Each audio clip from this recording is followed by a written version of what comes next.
Hi, dear cricket fans, subscribers, and friends of cricket happenings.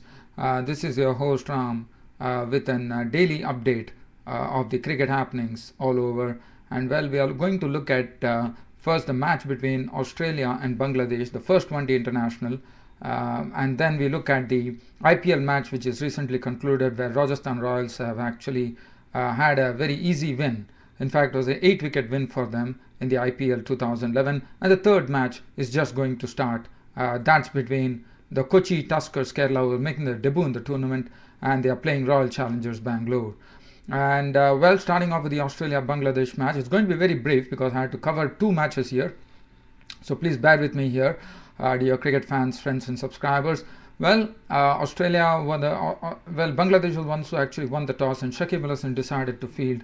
And Australia, by the dint of a very good knock from their captain, who was for the first time playing as full-time captain his first match, and he went on to make 101 of 111 balls with 6 fours and 2 sixes. In fact, reached his century with a 6-over mid-wicket, and that was Michael Clarke, the Australian captain, who played a very firm hand in this score of Australia's 270 for 7. Shane Watson was looking good with his pull strokes, and he was looking very aggressive, 37 of just 32 deliveries, 3 fours and 2 sixes. Brad Haddinfield, Mustafa Murtaza made a mark here, even though he was a bit leaky as far as runs were concerned. 9 overs, no more than 2 for 65, but he picked up the very vital wicket of Brad Haddin early on in the innings. It was clean bowled by Mustafa Murtaza for 10. Ricky Ponting was looking absolutely confident, and he creamed Mustafa Murtaza for 3 beautiful shots. One was a stroke past point, one was a straight drive, and other was a very beautiful shot that he played through the extra cover. So Ponting was looking very, very impressive, unless the run out did him in. He made 34 of 31 balls with 5 fours and 1 6. And after that, Michael Clarke had some partisan. Cameron White failed to the bat once again, 20 of just 50 balls with 1 4. And Michael Hussey contributed a good 33 of 51 balls with 1 4. And Mitchell Johnson in the end just rumbling it along with 26 of 13, not out 26 of 13 balls, 2 fours and 2 sixes. As I said, Michael Clarke was the highest scorer, 101 of 111 balls, 6 fours and 2 sixes. As far as the Bangladeshi bowling went, the Bangladeshi bowling, if you see the bowling figures, they leaked a lot of runs. Shafil Islam's 9 overs cost him none for 55. Mustafa Murtaza on his first match in the comeback was good, 9 overs, no more than 2 for 65.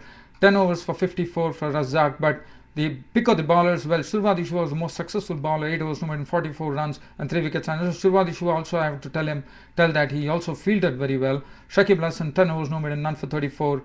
He was the most economical bowler, either side, I would say, along with Xavier Doherty of Australia. He had figures of 10 overs, 1 made and 1 for 36. Now, as far as Bangladesh innings were concerned, the top scorer there was Tamim Iqbal, the opener, who had some good partnerships with all the other players, and his stroke making was very good. But he has become more matured now as a batsman, and he decided to stay there at the crease, and he contributed a very good 62 of 89 balls with 4 fours and 1 6. Other than that, Imrul Kais was dismissed for 4. Brett Lee took his wicket. Shahriar Nafees was out. First ball to Mitchell Johnson, swinging delivery. He was out for a duck. Rakib Al Hasan was caught brilliantly by Shane Watson. Absolutely like a Australian rules catch by Shane Watson when he had good anticipation and took the catch of the bowling of Hastings. Shakib Al Hasan contributed 51 of 90 balls, 3 fours, but then the run rate was going up, and both the batsmen had to go for the strokes. Tamim Iqbal fell to a catch in the deep of the bowling of Doherty. Shakib Al Hasan also perished this time to the bowling of Steve Smith. So both of them trying to hit the spinners out of the ground and perishing there. And then Mushfiqur Rahim played slowly, I thought, not out on 44 of 58 balls with 1 4 and 1 6. And Mahmudullah was not out on 28. But Bangladesh fell short by 70 runs. They ended up with 210 10 for 5. And the bowling figures, Xavier Doherty was the best, 10 overs, 1 made and 1 for 36.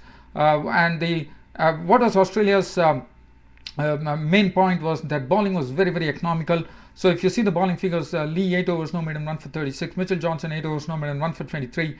Hastings 8 overs, no made and 1 for 31. Shane Watson 8 overs for 35. Cameron White 1 overs cost him 6 runs. Steve Smith bowled 7 overs. He was the most costly, 1 for 41. The man of the match, without a shadow of doubt, was Michael Clarke. So the first one-day international is over. The second one-day international is on 11th of April. So let's go to the IPL 2011. Sorry, dear cricket fans, yesterday, as I told you, I couldn't actually cover the match between Chennai Super Kings. A very good match, beautiful captaincy by Dhoni. Tim Saudi bowling that beautiful last over with a lot of Yorkers and finally clinching it for Chennai Super Kings. And Dhoni's captaincy, I thought, was the key in that particular match. Well, as far as this match is concerned, Rajasthan Royals and Deccan Chargers just completed their match here at the Rajiv Gandhi International Stadium here in Uppal in Hyderabad. And Rajasthan Royals in fact, they did it very well with Shane Warne actually promoting Johan Botha in the batting order, and it really paid off. He came one drop, he smashed the ball all across the park. 67 not out of 47 balls with 8 fours and 1 6, and Ross Taylor was keeping him company, not out on 21 of 14 balls, 1 4 2 6, and that was the end. And they reached the score of 137 with ease in the final analysis, with 19 over with 1 over to spare. 1.1 over to spare, they actually completed the victory. Initially, the Deccan Chargers were the ones who batted first, and they made 137 for 8 in their 20 overs. Contributions coming from Shikhar Dhawan, who 24 of 15 balls with 2 fours and 1 6. 25 from IR Jaggi, 25 of 25 balls, 3 fours. And then it was Daniel Christian pasted with 26 of 19 balls, 1 4 and 2 6. Ravi Teja contributed 28 of 20 balls, 2 fours and 1 6. 137 for 8 on the board for the Deccan Chargers. And for the bowling, as far as bowling concerned, Jacob Orams 2 overs for 13, but the best bowler was A. Singh, 4 overs no made, Amit Singh 4 overs no made and 3 for 35, Trivedi 4 overs no made and 3 for 15. So they were the ones who actually shared the wickets there. Shane Warne picked up 2 wickets for 21 of his 4 overs. And as far as Rajasthan Royals were concerned, the openers they got 31 runs for the first wicket. Pawnikar, the new batsman, was out, caught behind the bowling of Sangakkara caught behind by Sangakkara with the bowling of Steam for 20 of 19 balls with 4 fours. Dravid contributed 28 of 35 balls, but in the end, as I said, Shane Warne once again showing his captaincy mettle there, promoting Johan Botha in the batting order, paid off as he smashed 67 not out of 47 balls, 8 fours and 1 6. Ross Taylor was not out on 21. In the end, an easy victory for the Rajasthan Royals. Going over with a starting off the IPL campaign, the 2011 IPL campaign, with a very easy win, 8-wicket win over the Deccan Chargers. And for Deccan Chargers, this stadium has always proved a no-no for them, I would say. As far as the bowling figures are concerned, Pragyan Oja was just pasted around the park, 3.5 overs no made and none for 44. Dale Steyn was economical, 4 overs no made and 2 for 18. 4 overs for 24 for Ishan Sharma. Daniel Christian's 3 overs cost him 25. Amit Mishra was also a bit costly, 4 overs for 28. And that was it. So Rajasthan Royals pick up 2 points and that match is over. Now, I'm going to take you to the latest match which is being played.